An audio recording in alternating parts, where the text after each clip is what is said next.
ಓಂ ನಮೋ ಭಗವತೆ ವಾಸುದೇವಾಯ. ಈ ಶ್ಲೋಕದ ಫಲಗಳು: ನಿರಾಶೆ ಮತ್ತು ಒತ್ತಡ ಕಡಿಮೆಯಾಗುತ್ತದೆ, ಆತ್ಮವಿಶ್ವಾಸ ಮತ್ತು ಧೈರ್ಯ ಹೆಚ್ಚುತ್ತದೆ, ಸ್ಥಿರತೆ ಮತ್ತು ಸಮತೋಲನ ಬರುತ್ತದೆ, ಪಾಪಕ್ಷಯ ಮತ್ತು ಪುಣ್ಯವೃದ್ಧಿಯಾಗುತ್ತದೆ, ಆಧ್ಯಾತ್ಮಿಕ ಬೆಳವಣಿಗೆ ವೇಗವಾಗುತ್ತದೆ ಮತ್ತು ಭಗವಂತನ ಅನುಗ್ರಹ ಮತ್ತು ಕೃಪೆ ದೊರೆಯುತ್ತದೆ. ಅನಿರ್ವಿಣ್ಣಸ್ತವಿಷ್ಟೋ ಭೂರ್ಧರ್ಮಯೂಪೋ ಮಹಾಮಕಃ ನಕ್ಷತ್ರನೇಮಿರ್ನಕ್ಷತ್ರೀ ಕ್ಷಮಃ ಕ್ಷಾಮಃ ಸಮೀಹನಃ.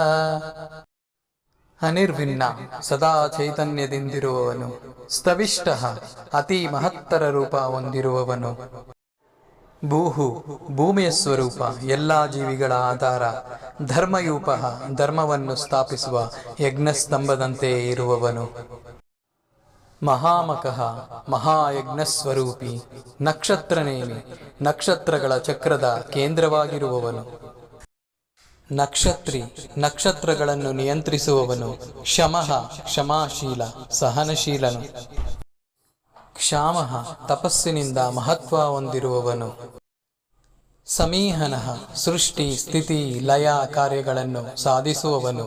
ಹರಿ ಓಂ.